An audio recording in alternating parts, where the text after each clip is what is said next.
General bus stand multi level car parking का जो project JD द्वारा लाया गया था उसकी आज इनागुरेशन जम्मू कश्मीर यूटी के लेफ्टिनेंट गवर्नर मनोज सिन्हा द्वारा की जा रही है। और आपको बता दें कि काफ़ी समय से सभी लोग इस प्रोजेक्ट को पूरा होने का इंतज़ार कर रहे थे और कहीं ना कहीं जो लोग इंदिरा चौक के आसपास से गुजरते थे तो ये सोचते थे कि आखिर कब ये सुचारू रूप से चालू होगा और कब हम इसका उपयोग कर पाएंगे। पार्किंग की काफ़ी ज़्यादा समस्या रहती थी और कहीं ना कहीं यातायात की समस्या भी रहती थी और उसके सुधार के लिए ये जो कॉन्सेप्ट है बहुत ही कारगर साबित होगा। आइए हम आपको ले चलते हैं और दिखाते हैं कि किस तरह से इसकी इनागुरेशन की जाती है और हमारे जो जम्मू कश्मीर के लेफ्टिनेंट गवर्नर है वो इस पर क्या कुछ कहते हैं। केंद्र शासित जम्मू व कश्मीर का जम्मू शहर, मंदिरों का शहर, श्री माता वैष्णो देवी की यात्रा और जम्मू शहर के धार्मिक पर्यटन पर आने वाले श्रद्धालुओं के लिए उत्सुकता रखने वाला एक खूबसूरत शहर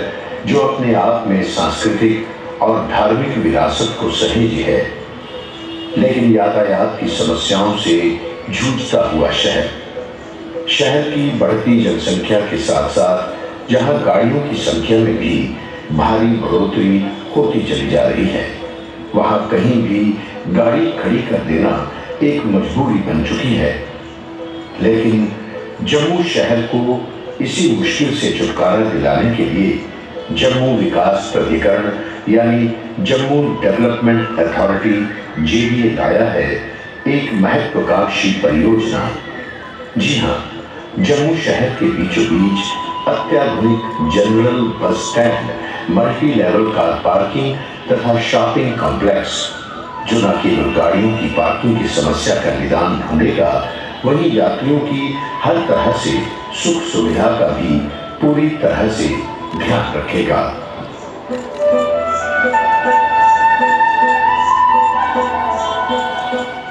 शहर के पुराने बस स्टैंड की जगह पर ये महत्वाकांक्षी परियोजना आज जम्मू वासियों को समर्पित की जा रही है।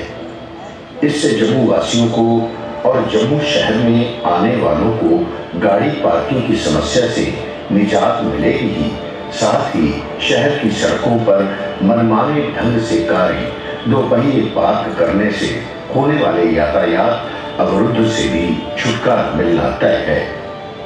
विशेषकर व्यापारी तबके को इससे बड़ी राहत मिलेगी, जिनका सारा काम शहर में होता है और गाड़ी पार्क करना उनके लिए भारी समस्या है। इस परियोजना पर लगभग 213 करोड़ रुपए की लागत आने का अनुमान है। इस विशालकाय कॉम्प्लेक्स के भूतल यानी ग्राउंड फ्लोर, जिसकी ऊंचाई 2 गुना है, वहां पर बस टर्मिनल है जिसमें 80 बसों के लिए जगह है।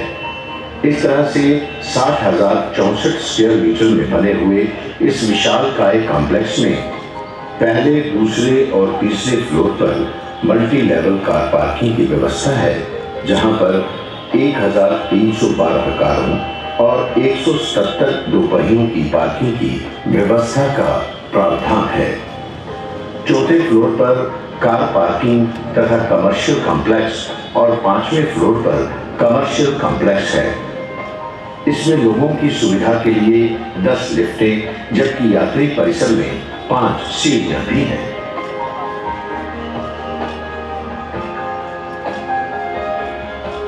बारह 12,421 स्क्वायर मीटर में फैले भूतल यानी ग्राउंड फ्लोर पर 167 दुकानें, एक पूरी तरह से वातानुकूलित waiting room, washroom, clerk room, lift तथा पीने के पानी की व्यवस्था रहेगी। ये सभी अत्याधुनिक सुविधाओं के साथ लैस है, जैसे सिक्योरिटी सर्विलेंस यानी सीसीटीवी के माध्यम से सुरक्षा को चाक चौबंद करना, public announcement system, boom barrier, display boards, sign boards, digital display clocks, x-ray baggages, door frame metal detectors, parking management system, rain water harvesting, sewerage treatment plant, fire fighting system, generator sets वगैरह वगैरह। इन सभी सुविधाओं से संपन्न ये अत्याधुनिक अंतर्राष्ट्रीय स्तर का general bus stand, multi level car parking और शॉपिंग कॉम्प्लेक्स जम्मू शहर के लिए वाकई एक नायाब तोहफा है।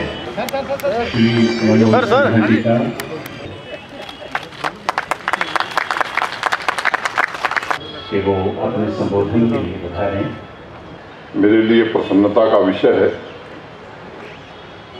कि 2021 में जो परियोजना यहाँ प्रारंभ की गई थी उसे धीरज गुप्ता जी ने आज पूरा कर दिया।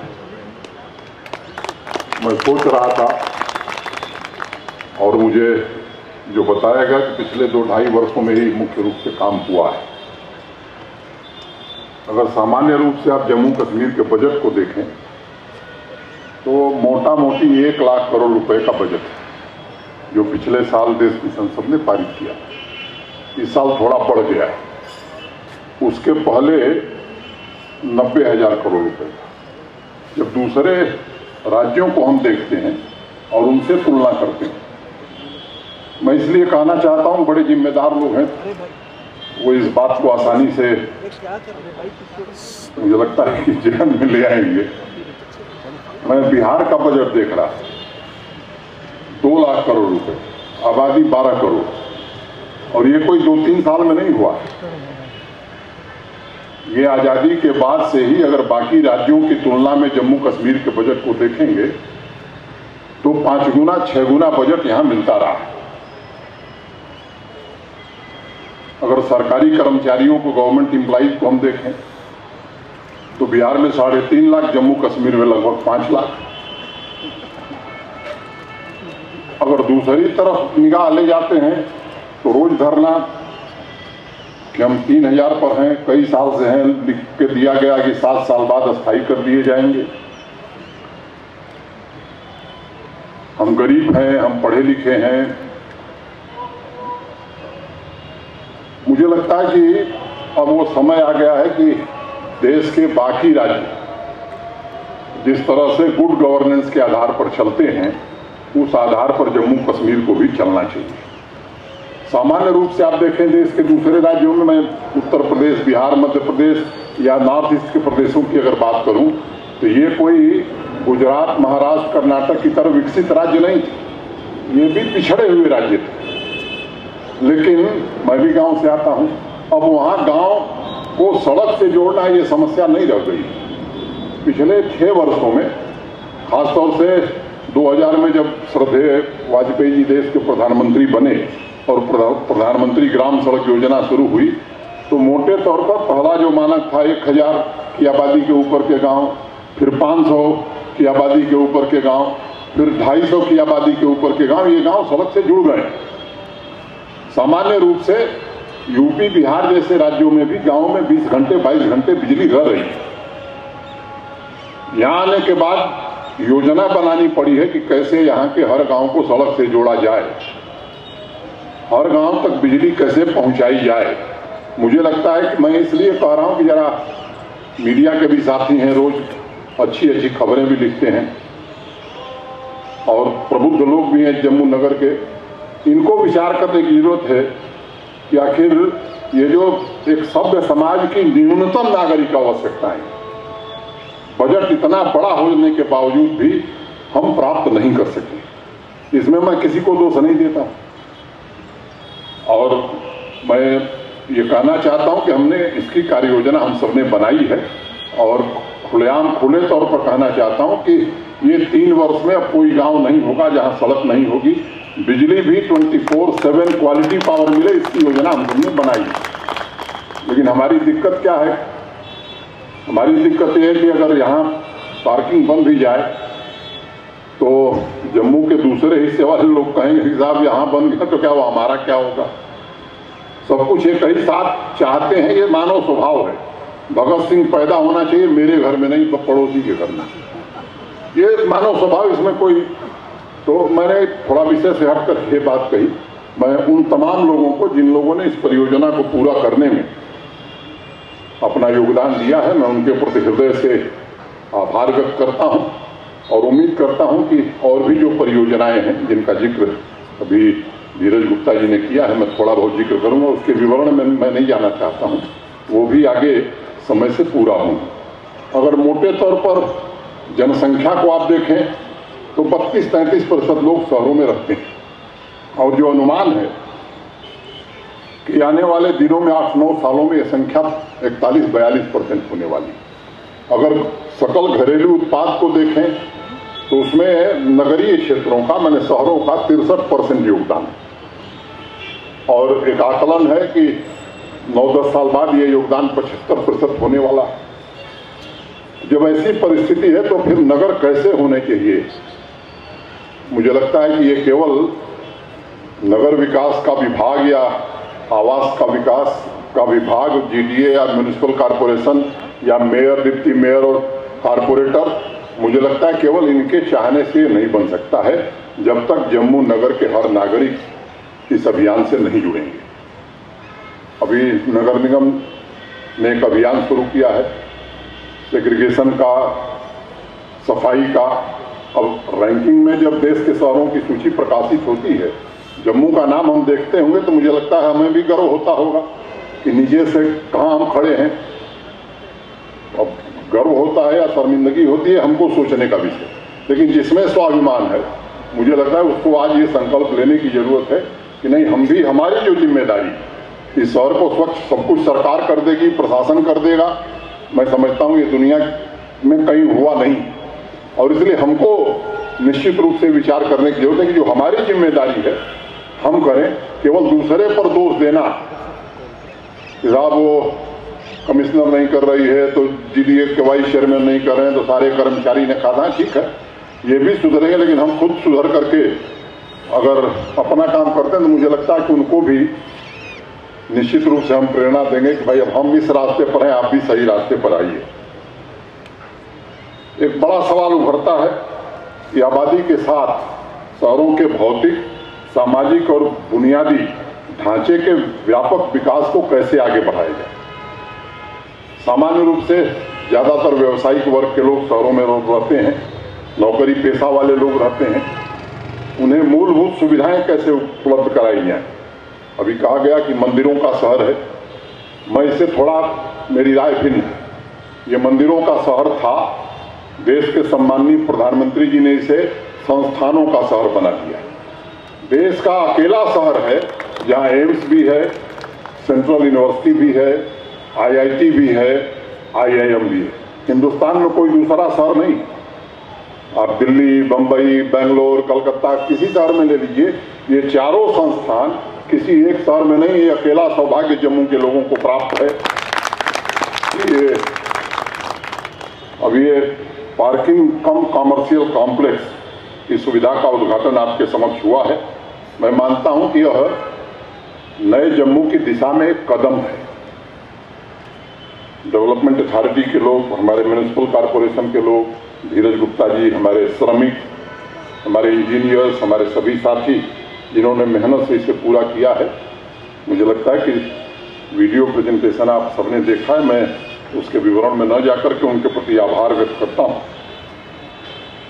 जम्मू कश्मीर कॉमर्शियल हब कैसे बने, मुझे लगता है कि इस प्रश्न पर हम सबको मिलकर के विचार करने की जरूरत। आध्यात्मिक स्थान है और अगर शब्दों के सागर में इसे समाना हो तो मुझे लगता है कि अगर कॉमर्शियल हब हम बनाने की दिशा में आगे बढ़ते हैं, आर्थिक गतिविधियां बढ़ाने की दिशा में हम बढ़ते हैं, तो ये जो पार्किंग की सुविधा है ये आवश्यक है। शहर पर जबरदस्त दबाव पड़ रहा था, आगे भी इस विकास को कैसे आगे बढ़ाया जाए। अभी जम्मू स्मार्ट सिटी बहुत दिन से यहाँ के लोग भी सुन रहे हैं, मैं भी 6 महीने हो गए, मुझे 6 महीने से मैं भी सुन रहा।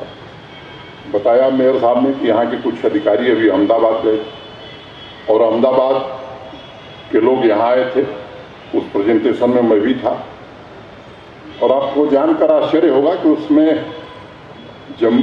अहमदाबाद म्युनिसिपल कॉरपोरेशन में 8 आईएएस अधिकारी काम करें, 8, एक नहीं 8। और किस तरह से वहाँ परियोजनाएं पूरी हुई हैं, मुझे लगता है वो हम सबके लिए एक प्रेरणा का विषय। उससे कुछ हमने भी सीखा है, हमारे लोगों ने भी देखा है, और उसको समयबद्ध तरीके से कैसे पूरा किया जाए, इस दिशा में हमारे लोग भी जो उससे जुड़े हुए हैं वो काम कर रहे हैं। स्मार्ट अर्बन मोबिलिटी हो, एफिशिएंट ट्रैफिक मैनेजमेंट हो। अब धीरज जी ने शायद छोड़ दिया 7-8 इलाके, जैसे हरी मार्केट, इंदिरा चौक, रघुनाथ बाजार, सालमार रोड, अभी ये पंजतीर्थी में बन रही और बताया गया कि अगले साल मार्च तक ये पूरी हो जाएंगी। अब IT टावर भी बहुत दिन से आप लोग सुन रहे थे, NBCC वो काम शुरू कर रहा है और 1.5 साल के पहले ही बन जाएगा। इस काम को भी आगे बढ़ाया गया है।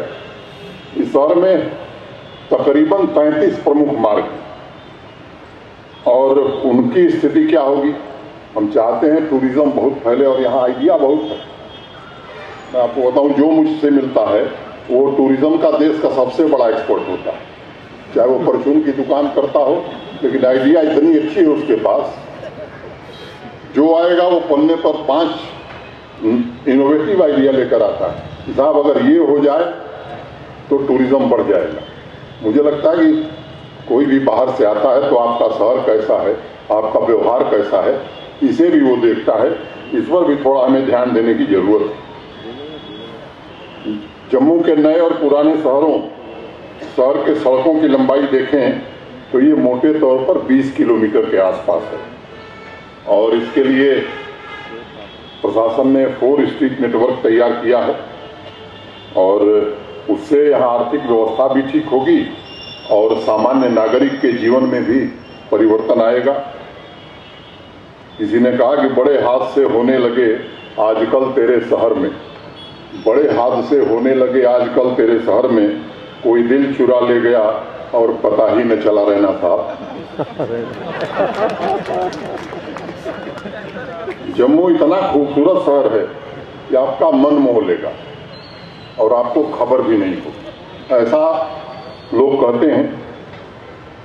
पिछले कुछ महीनों में जो काम हो रहे हैं उनको अगर मैं शब्दों से परिभाषित करूं तो मेयर साहब ने कहा स्विट्जरलैंड मैं गया नहीं हूं और मैं चाहता नहीं हूं कि जम्मू स्विट्जरलैंड बने, माफ करिएगा मेयर साहब, लेकिन मैं समझता हूं कि यह शहरी पुनर्जागरण है जम्मू का और उसी को हम अगर पुनर्जागृत कर सके तो ये इस शहर के लिए और शहर के रहने वाले लोगों के लिए अच्छा होगा। मुझे याद है अक्टूबर महीने में बैक टू विलेज के साथ साथ एक माई टाउन माई प्राइड का कार्यक्रम भी हुआ था 2 दिन का। इस जम्मू म्यूनिसिपल कॉरपोरेशन को भी 5 करोड़ रुपए शासन की ओर से दिए गए।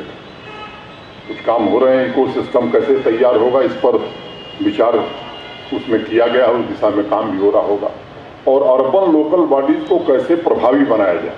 धीरज गुप्ता जी ने उसका विस्तार से जिक्र किया है। ये मैं समझता हूं कि केवल शब्दों से नहीं बल्कि वास्तव में जमीनी स्तर पर हमारे प्रशासन की पूरी मंशा है कि इसे जमीन पर हम उतारना चाहते हैं और इसके दिशा में जो कदम है वो कर रहे हैं। स्टेक होल्डर से भी चर्चा हुई है और सीनियर अफसर भी लोगों से मिले थे।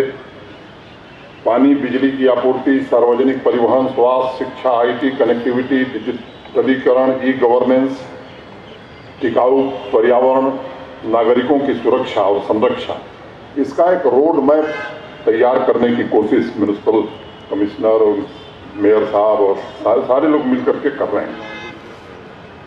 मुबारक मंडी का जिक्र हुआ, पैसा है, लेकिन मुझे लगता है कि ये बात हमको समझनी चाहिए कि इस देश में बहुत कम लोग हैं जो हेरिटेज को कैसे कंजर्व किया जाए जानते हैं। एक काम वहाँ होने जा रहा था, लाइटिंग की जा रही। अब कहीं कहीं क्या होता है कि अज्ञानता में ऐसी लाइटिंग हम कर देते हैं कि वो बनने के बजाय और खराब हो जाता है। हम लोगों ने आग्रह किया है, भारत सरकार में जो सचिव हम आए थे उनकी एक एक्सपर्ट टीम आ रही है, उस काम को हम लोग करना चाहते हैं। आप सबको मालूम है कि आज़ादी के 75 वर्ष पूरे होने जा रहे हैं और व्यापक ढंग से भारत सरकार प्रधानमंत्री जी के नेतृत्व में देश भर में मनाने जा रही है। ऐसे स्थानों के संरक्षण के लिए भारत सरकार स्वयं काम कर रही है। जैसे आपको ध्यान होगा, अभी कलकत्ता जब प्रधानमंत्री जी गए थे, नेताजी सुभाष चंद्र बोस के नाम से जो स्मारक है जिस तरह से भारत सरकार ने बनाया, तो आज़ादी के 75वीं वर्षगांठ पर मुबारक मंडी और शेरगढ़ी जम्मू कश्मीर के भी ये 2 स्मारक ठीक से विकसित हों, इसकी योजना बनी है। अभी मुकम्मल बन जाएगी तो समय सीमा भी हम आपको बता देंगे कि कब तक ये काम, लेकिन ये ऐसा काम नहीं कि 6 महीने 1 साल में हो जाएगा। ये लंबे समय तक चलने वाला काम है। 6 महीने में कुछ काम होगा, कुछ 1 साल में होगा, कुछ 1.5 साल में होगा, कुछ 2 साल में होगा, लेकिन यहाँ उसके भी विशेषज्ञ बहुत हैं, मुबारक मंडी के भी जानकार बहुत हैं। मुझे समझ में नहीं आता है, लेकिन यहाँ हर विषय के जानकार, उसके लिए भी जो लोग आते हैं ऐसी आइडिया लेके आते हैं, मैं दंग रह जाता हूँ कब पढ़े थे। आर्कियोलॉजी के भी एक्सपर्ट हैं, हेरिटेज के भी एक्सपर्ट हैं।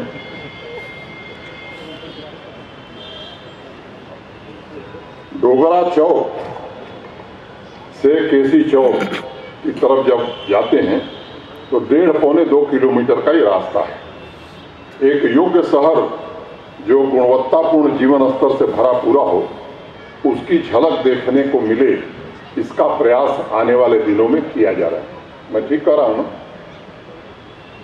एक रोड का मैंने जिक्र कर दिया ताकि ध्यान में आ जाए। बहुत सारी सड़कें हैं जिनको आने वाले दिनों में ये लोग निर्माण करेंगे।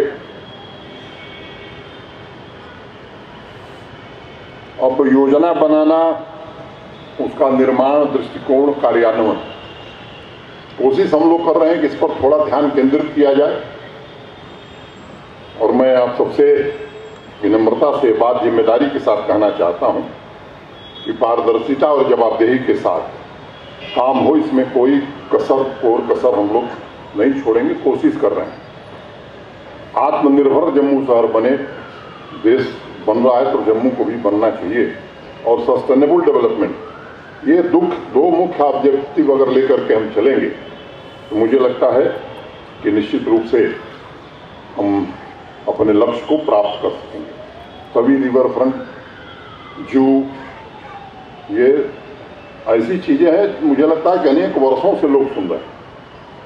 मुझे लगता है कि अब इस परंपरा को थोड़ा हम लोग विराम देते हैं कि सुनने वाला काम बंद, करने वाला काम शुरू। इस दिशा में आगे बढ़ने की जरूरत है। जो अहमदाबाद के लोग हैं, उस दिशा में भी कुछ बात आगे हुई है। एक बार जब ये हो जाए कि नहीं अब काम होने वाला है, तब मैं आपसे चर्चा करूंगा। कोशिश हम कर रहे हैं कि जल्द शुरू किया जाए। तभी रिवर फ्रंट को भी हमारे अफसरान भी मौके पर जा करके देखे भी हैं कैसे किया जाएगा, इस पर भी विचार कर रहे हैं। और इकोलॉजिकली सस्टेनेबल डेवलपमेंट कैसे होगा, ये उसमें मुख्य रूप से मैं समझता हूं कि सबसे महत्वपूर्ण विषय है। और ये इसके जानकार मनोज सिन्हा भी नहीं है, धीरज गुप्ता भी नहीं है, न चीफ सेक्रेटरी हैं। जम्मू शहर में बहुत लोग हैं, लेकिन हम खोज रहे हैं दूसरे लोगों को जो वास्तव में इसके एक्सपर्ट हैं, और वो उसी दिशा में काम करने की कोशिश हम कर रहे हैं। जो प्रमुख बाजार हैं उनका सौंदर्यीकरण, मेट्रो की चर्चा बहुत दिनों से रही है। मैं आपसे निवेदन करना चाहता हूं कि मोटे तौर पर उस परियोजना को अंतिम चरण में है, और यहाँ से स्वीकृत करके भारत सरकार को हम लोग भेज रहे हैं। 23 किलोमीटर जम्मू में और 25 किलोमीटर श्रीनगर में ये मेट्रो अब कागजों में नहीं रहेगी, मूर्त रूप लेगी, और लक्ष्य है कि 23 दिसंबर में इसे पूरा कर दिया जाए।